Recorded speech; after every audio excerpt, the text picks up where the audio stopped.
So you just went over a lot in terms of touch points with the customer, right? Down to face meetings with customers, right? And I want to ask you this question in terms of that's a lot of work.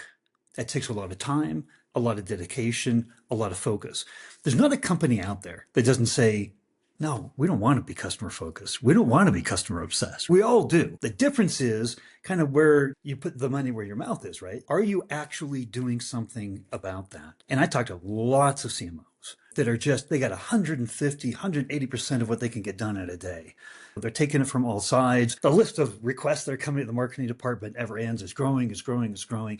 It's very easy to not do some of the things that are the harder things, but the right things to do. What you just talked about is not easy to do.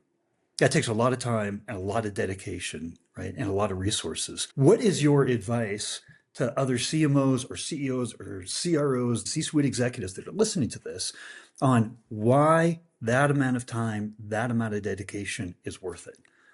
Yeah. Comes down to focus and priority. I think a good question to ask yourself is, are you a customer driven company or are you a product driven company?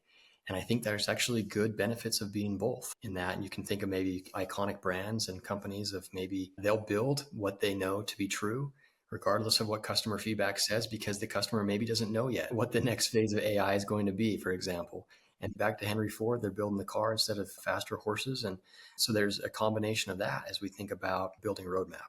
But I do want to make sure there is always a good lens of the customer and making sure that we're close to what is truly going to resonate, what's going to pack the biggest punch. So I think a question that every tech leader needs to ask themselves, and how much does the customer infuse into the roadmap, into the messaging, into the journey? Because at the end of the day, that's what we're here to do, is to serve them as a customer.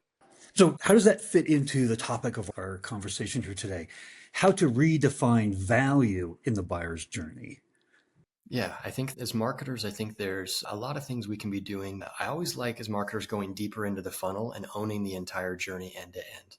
A lot of times marketing leaders will rely on a CRO and a chief revenue officer to kind of like, we passed the lead off and we did our job. I always like having our teams being measured one or two steps deeper in the funnel, even into the opportunity creation phase, and then all the way through the journey of having them client sign a contract, their renewal, what's their onboarding renewal process look like as well. So it's end to end. And I think a lot of that leads into two parts of marketing that maybe I think would be helpful to talk about in terms of brand marketing and performance marketing.